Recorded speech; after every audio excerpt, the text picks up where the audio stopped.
याची गॅरंटी नाही पण माझे अवयव कुठला ना कुठला तरी अवयव ह्या माझ्या मृत्यूनंतर तिथे राहणार आहे, कारण मी तो दान देऊ एखाद्या जरूरत आहे. बरोबर आहे. समजा बघा आता तुमच्याकडे ही मोटर बिघडली, तर मोटर बिघडल्यानंतर तुम्ही काय करता? हे करतो, काय बिघडलंय, बेरिंग गेलंय, कॉईल गेली, कॉईल जळली, त्याप्रमाणे तो पाठवतो. बेरिंग गेलं तर बेरिंग बदलतो, नवीन बेरिंग देतो. कसं शरीरामध्ये करता येतं का? त्याच्याचं बेरिंग बदलता येतं का? हो येतं. काही अवस्थेमध्ये करता येतं. कॉईल परत रिवाइंड करता येते का? मोटरची येते. शरीराची येते का? येते. ओके. तर हे आता तुम्हाला माहिती आहे का रिप्लेसमेंट म्हणजे काय? त्या अनुषंगाने म्हणजे अवयव आपल्या शरीरामधले जे काही अवयव असे आहेत की जे आपल्या शरीरातून काढून दुसऱ्याच्या शरीरामध्ये बसू शकतात. त्याला मॅचिंग किंवा डॉक्टरच्या ज्या टर्म्स आहेत ते सोडून दे. पण म्हणजे 2 HP मोटरचा शाफ्ट 2 HP मोटरला बसू शकतो. तसंच शरीरामध्ये आहे की माझा ब्लडचा बाकीच्या मॅचिंग दुसऱ्या शरीराशी झालं तर इकडचा पार्ट इकडे बसू शकतो. माझं हृदय दुसऱ्याला बसू शकतो. माझे डोळे दुसऱ्याला बसू शकतात.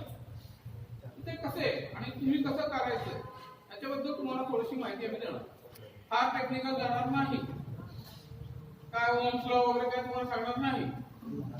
ओके.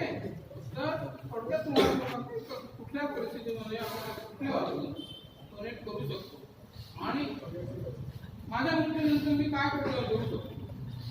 आज जर माझा जर मृत्यू झाला तुम्ही काय करणार? तुम्ही माझ्या बरोबर आहात. आज माझा इथे मृत्यू झाला तुम्ही मग काय करणार? पहिलं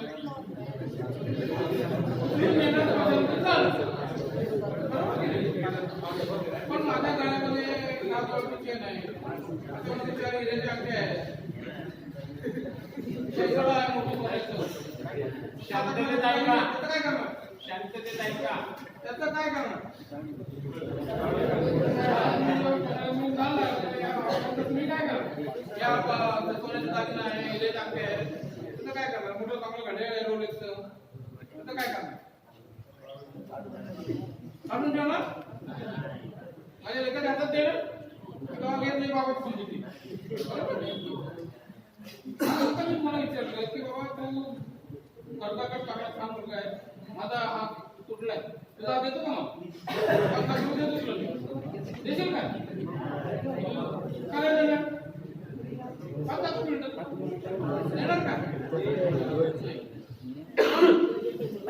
तो मी गेल्यानंतर माझा हात मी 5 लाखाला नाही विकला, तुम्ही गेल्यानंतर त्या हाताचा काय करणार? जळून टाकणार किंवा करून टाकणार का? त्याला मूल्य नाही. भरपूर मूल्य तुमच्या काढलेल्या सोन्याच्या दागिन्याचे भरपूर मूल्य, कारण तो दुसऱ्या एखाद्या व्यक्तीला जीवनदान देऊ शकतो. आणि जीवनाचं मूल्य किती आहे? कोणीच काय करू शकतो त्याला वाटून करू शकतो. अवयवदान अशा प्रकारे करून दुसऱ्याचा प्रॉब्लेम आपण जाता जाता दुसऱ्याला जीवन देऊन जाऊ शकतो. हे एक पंक्ती विस्ता दुसरी पंक्ती चालू करून जाऊ शकतो. ती कशी जाऊ शकते आणि कुठल्या परिस्थितीत जाऊ शकते हे तुम्हाला मार्गदर्शन मस्त करते आणि त्याच्यानंतर शिकवू शकते. ओके.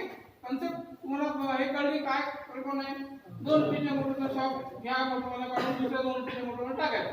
कसा टाकायचा, कधी टाकायचा आणि कसा टाकू शकतो हे तुम्हाला सांगतो. थँक्यू. परिचय थोडा आपला तुमचं नाव आणि माझा परिचय मी तुला सॉरी माझं नाव प्रशांत पागनीस. मी मेकॅनिकल इंजिनियर आहे म्हणून तुम्हाला शाब्दिक बोलू शकलो. ओके. मी एका इंटरनॅशनल कंपनीमध्ये मार्केटिंगला एक्सपोर्ट बघत होतो आणि आता निवृत्त झालो.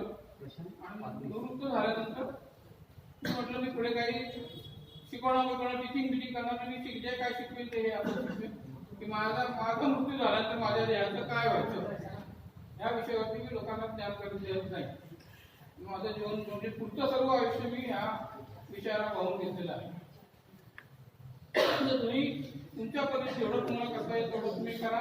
विषय समजून घ्या, विचार करा आणि काय शंका काय असतील विचारा आणि नंतर आल्या तर तुमच्या सरांबरोबर किंवा मिशन सरांबरोबर आम्हाला पाठवा म्हणजे उत्तर देऊ. ओके